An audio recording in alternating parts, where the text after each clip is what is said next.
여러분 김춘수 시인의 꽃이라는 시를 여러분 다 아마 들어보셨을 겁니다.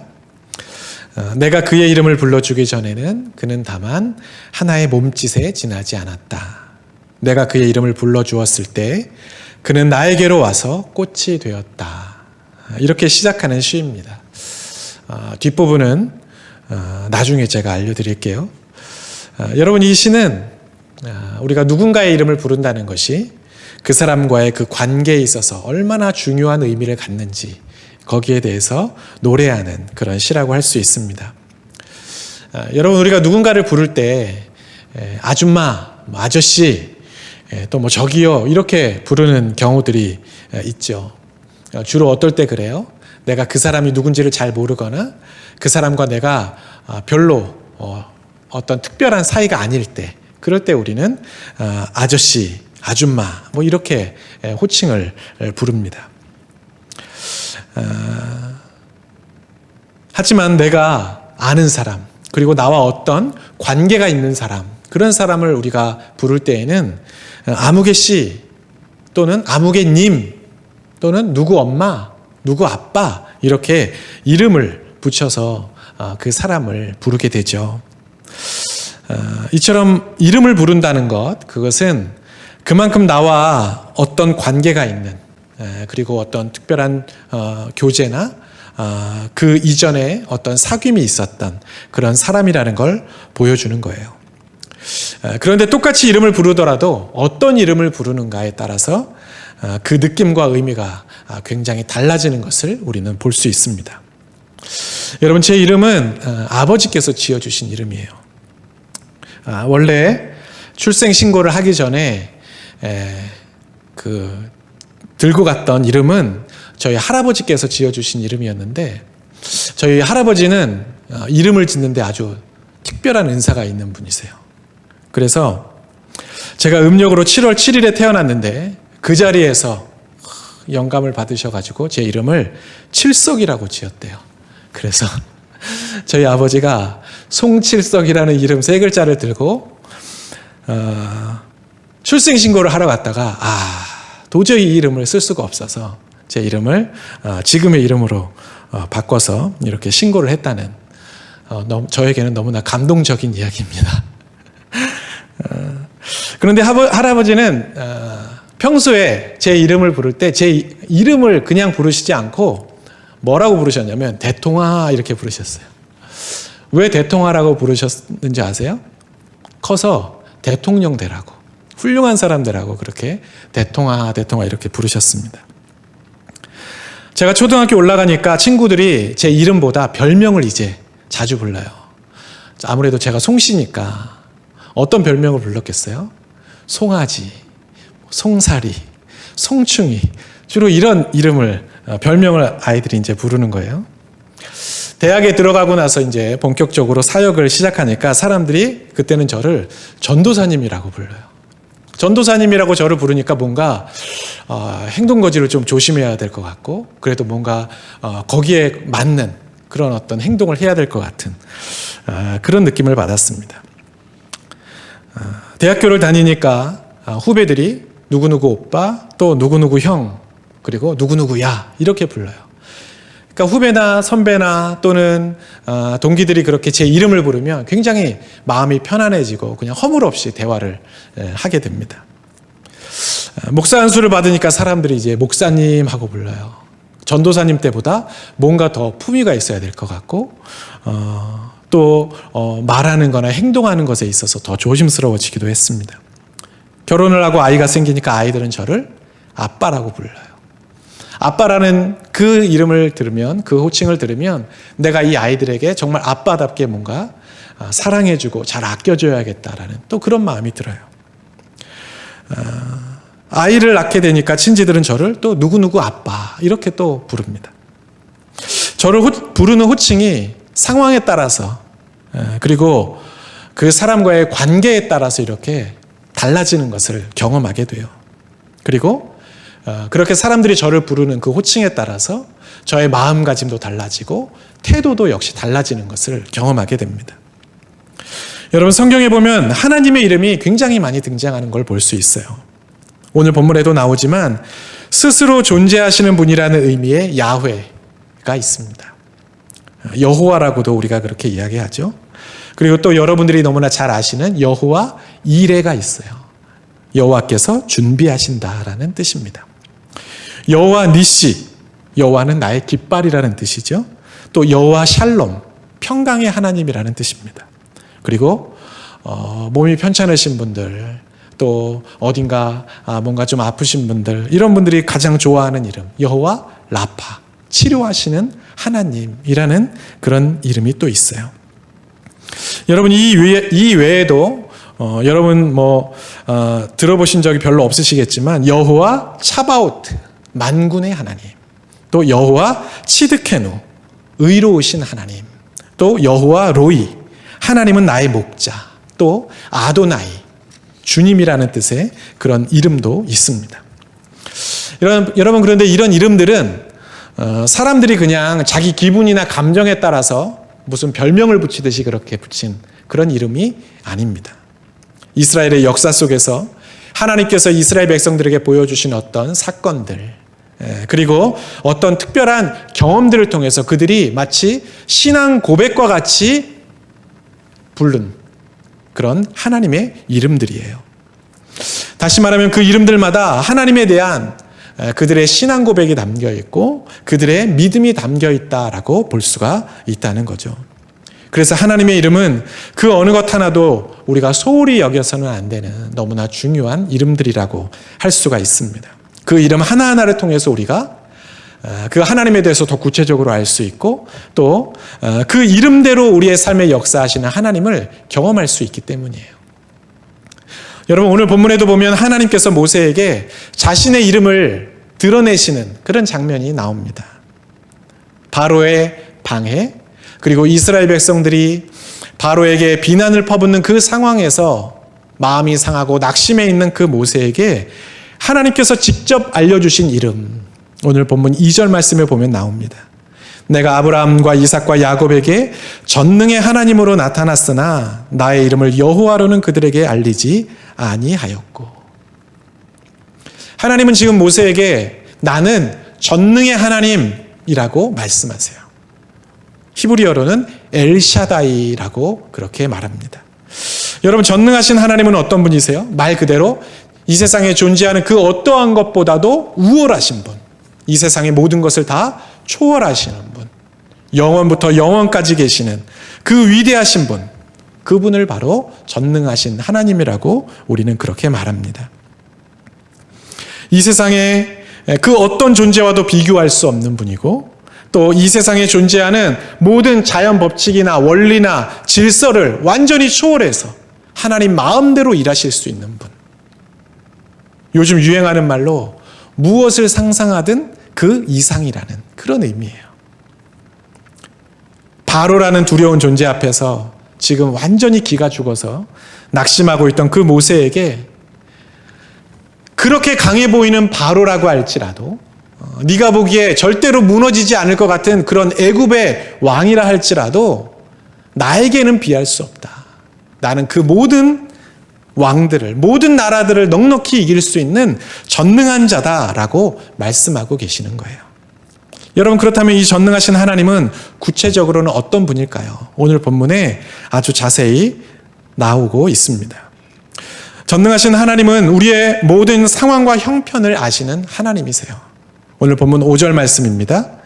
이제 애굽 사람이 종으로 삼은 이스라엘 자손의 신음소리를 내가 듣고 나의 언약을 기억하노라. 하나님께서는요, 이스라엘 자손들이 극심한 노역으로 인해서 고통받던 시절에 하나님께 부르짖었던 그 소리를 들었다고 말씀하세요. 그런데 여러분, 오늘 본문에서는 들었다는 표현만 나오지만 실제로 하나님께서는 그들이 고통받는 모습을 보셨고 그들과 함께 하셨고 그들의 모든 형편들을 이미 다 알고 계셨습니다. 출애굽기 3장 7절 말씀입니다. 여호와께서 이르시되 내가 애굽에 있는 내 백성의 고통을 분명히 보고 그들이 그들의 감독자로 말미암아 부르짖음을 듣고 그 근심을 알고. 이스라엘 백성들이 하나님께 부르짖기 전부터 극심한 노역으로 인해서 힘들어하던 그들의 삶을 하나님은 하나하나 지켜보셨다는 거예요. 그리고 그들의 힘든 상황들을 다 알고 계셨다는 거예요. 여러분, 그러니까 전능하신 분이죠. 내가 말하지 않아도 나의 모든 것을 알고 계시는 분. 나의 마음과 나의 모든 형편까지도 다 이미 속속들이 알고 계시는 분. 그분이 바로 전능하신 분입니다. 여러분, 우리 속담에 10길 물속은 알아도 한 길 사람 속은 모른다라는 속담이 있어요. 여러분, 그런데 우리의 마음을 속속들이 아시는 분이 있습니다. 누구예요? 전능하신 하나님이세요.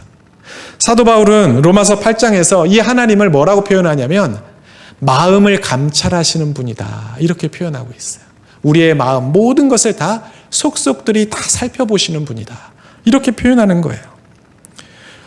여러분, 우리가 살다 보면 나도 내 마음을 모를 때가 있어요, 없어요? 있습니다.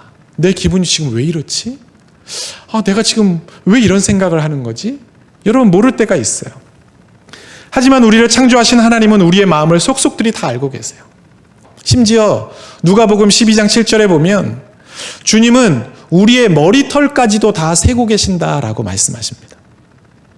우리가 지금 어떤 처지에 있는지, 우리가 지금 어떤 문제를 만났는지, 그래서 우리가 지금 마음 상태가 어떤지, 우리가 지금 얼마나 힘들어하는지, 남들에게 말하지 못하고 혼자 끙끙 앓고 있는 그 문제가 어떤 것인지 하나님은 다 알고 계세요. 그리고 그 문제를 어떻게 해결해야 하는지도 하나님은 알고 계십니다.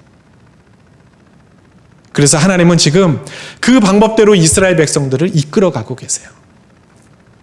그리고 오늘 우리의 삶도 그 하나님의 방법대로 이끌어가시고 우리의 삶을 지금 인도하고 계신다는 거예요. 우리의 과거, 그리고 우리의 현재, 그리고 앞으로 펼쳐질 우리의 미래까지도 하나님은 모두 다 알고 계십니다. 그래서 그 하나님은 전능하신 하나님이라는 거예요. 또한 전능하신 하나님은 자기 백성을 지키시고 보호하시는 분이세요. 7절 말씀입니다. 너희를 내 백성으로 삼고 나는 너희의 하나님이 되리니 나는 애굽 사람의 무거운 짐 밑에서 너희를 빼낸 너희의 하나님 여호와인 줄 너희가 알지라. 여러분, 하나님께서는 이스라엘 백성들을 나의 백성으로 삼겠다라고 말씀하세요. 그리고 나는 너희의 왕이 되겠다, 이렇게 말씀하십니다. 그 왕이신 하나님께서 자기 백성인 이 이스라엘 백성들을 고통 가운데 그냥 내버려 두지 않으시고 어떻게 하겠다고 하세요? 그 무거운 짐 밑에서 너희를 빼낼 것이다, 내가 너희를 구원할 것이다 말씀하고 계세요. 여러분, 성경이 말하는 왕 되신 하나님, 그 하나님은 우리가 이 세상에서 보는 왕이나 대통령과는 완전히 다른 분이에요. 여러분, 이 세상에 존재하는 왕이나 대통령 중에는 물론 선하고 좋은 왕도 있지만, 선한 지도자도 있지만 자기 욕심, 자기 권력만 추구하는 그런 지도자들도 참 많이 있잖아요. 그죠?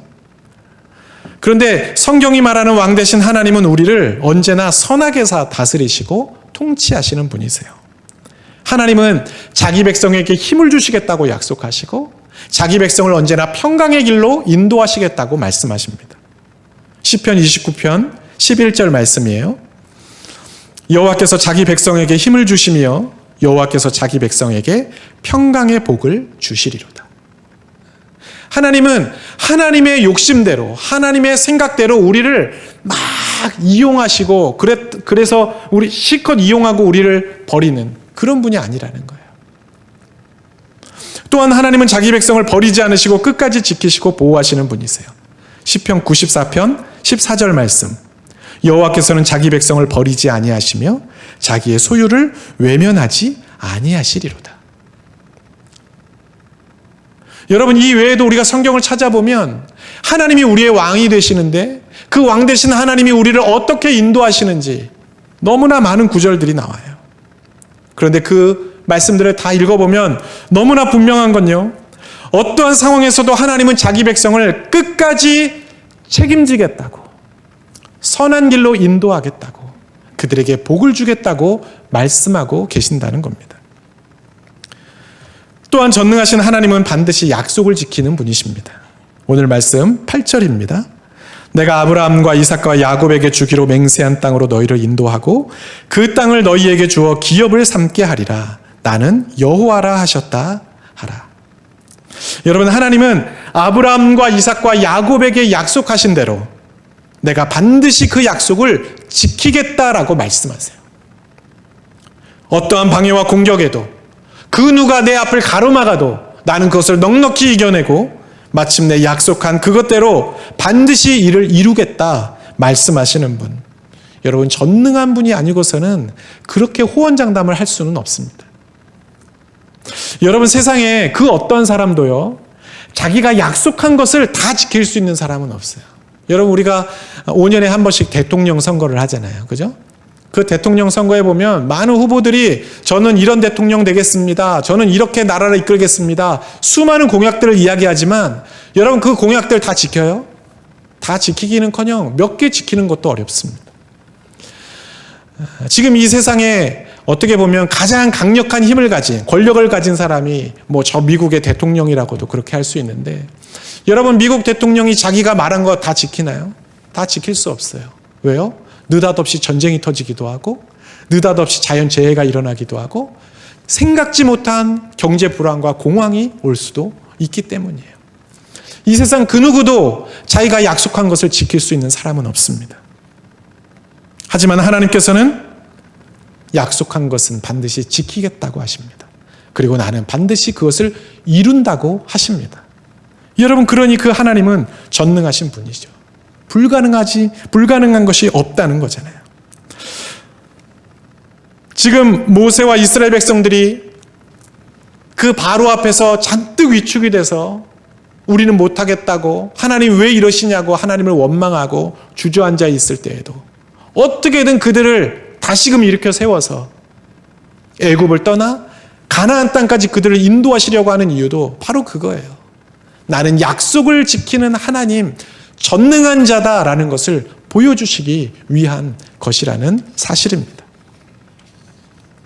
그런데 여기서 우리가 생각해 봐야 할 너무나 중요한 문제가 있습니다.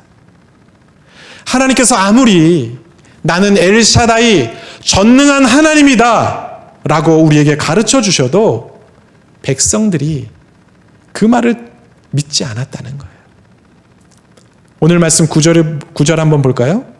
모세가 이와 같이 이스라엘 자손에게 전하나 그들이 마음의 상함과 가혹한 노역으로 말미암아 모세의 말을 듣지 아니하였더라. 여러분, 듣지 않았다는 건 뭐예요? 그 말씀이 그들에게 믿어지지 않았다는 거예요. 왜 그들이 믿지 못했을까요? 오늘 본문은 두 가지 이유를 이야기하고 있어요. 그들이 마음이 상했다는 거예요. 그리고 또 하나, 그들의 눈앞에 펼쳐진 그 가혹한 노역으로 인해서 보이지 않는 그 하나님의 말씀을 그들이 믿을 수가 없었다는 거죠. 견딜 수 없는 고난을 100여 년 가까이나 이렇게 겪게 하신 하나님, 그 수많은 세월을 가만히 내버려 두시더니 어느 날 갑자기 나타나셔서 내가 너희를 구원해 줄게, 애굽에서 구출해 줄게 하시더니 오히려 더 극심한 고통의 상황으로 몰아넣으시는 하나님. 야, 배신당했다. 하나님께 뒤통수 맞았다. 그들의 마음이 상했다는 거예요. 또 하나, 그들의 눈앞에 펼쳐져 있는 예전보다 더 견딜 수 없는 그 극심한 노역들 앞에 그들은 차마 믿음의 눈을 떠서 하나님을 바라볼 용기가 없었던 겁니다. 하나님에 대해 마음이 상하고 서운해지고 해결될 것이라고 생각했던 문제가 해결되지 않으니까 여러분, 하나님의 말씀이 들리겠어요? 하나님이 전능하시다는 말을 여러분 믿을 수가 있겠어요? 믿을 수 없죠. 하나님이 전능하시다면 이럴 수가 없잖아요. 우리가 아이들을 키우다 보면 아이들의 그 잘못된 버릇을 고치기 위해서 때로는 아이들을 훈계하고 아이들에게 모질게 대할 때가 간혹 있습니다. 아이들이 아무리 원해도 부모의 입장에서 볼 때 이게 아이에게 전혀 유익하지 않고 오히려 해가 된다 싶으면 아무리 땡깡을 써도 부모는 해줄 수가 없어요.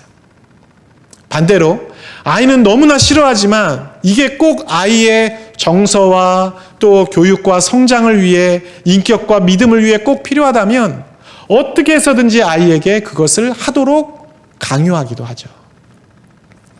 물론 그럴 때마다 부모가 아이에게 그 의도를 잘 이야기해주고 아이를 설득해서 하도록 한다면 참 좋겠지만, 여러분, 우리가 아이들을 키우다 보면 어떻게 다 그렇게 하겠어요.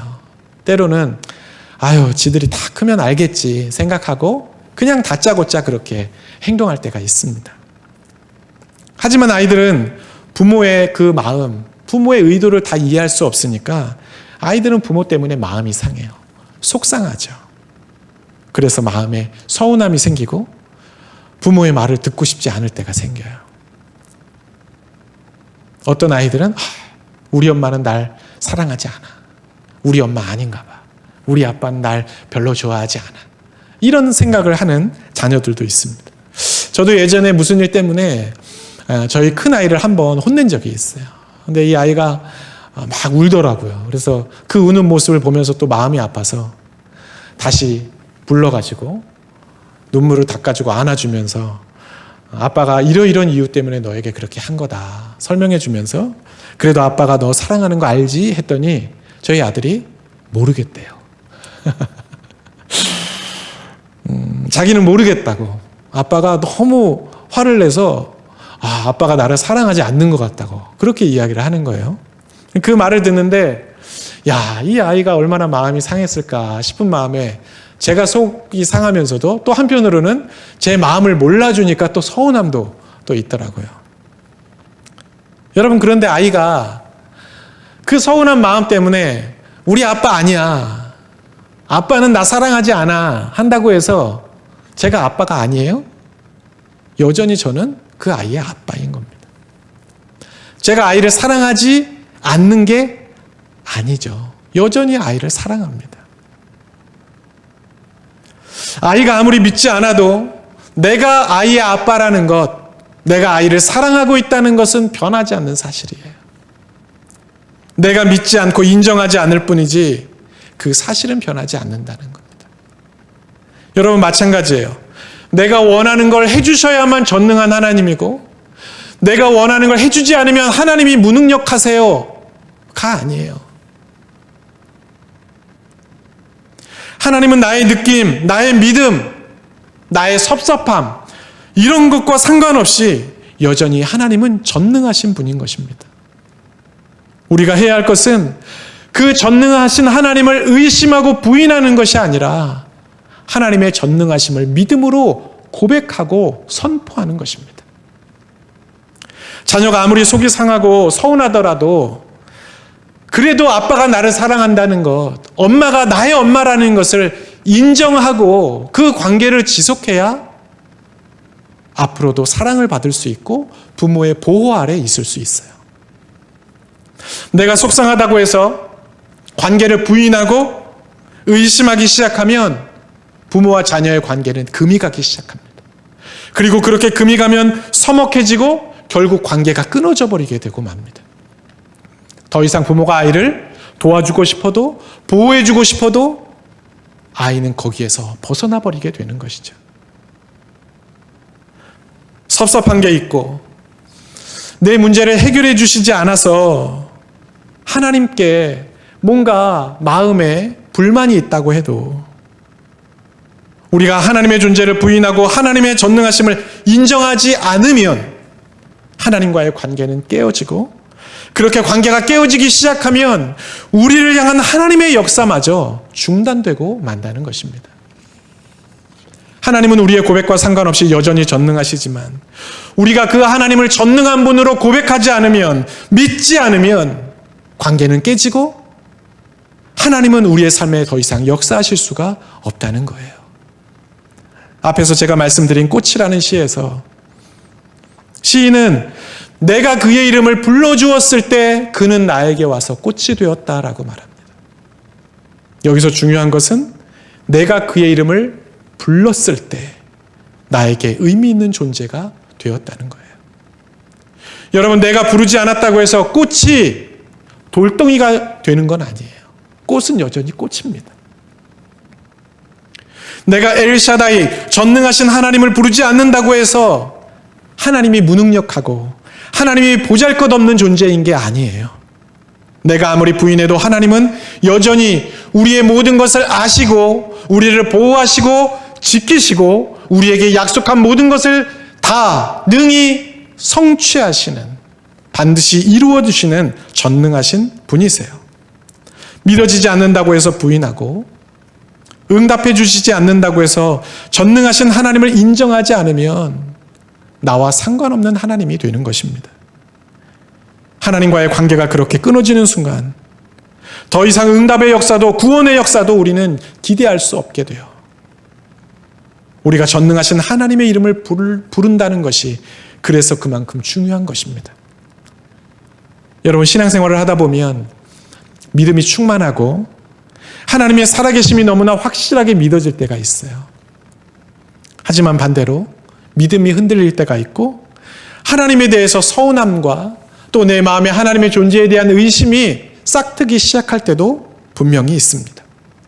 우리가 기도하면서 사랑의 하나님, 위로의 하나님, 그 이름은 부르는데 전능하신 하나님의 이름은 차마 부를 수 없는 그런 시기가 우리의 인생에 있습니다.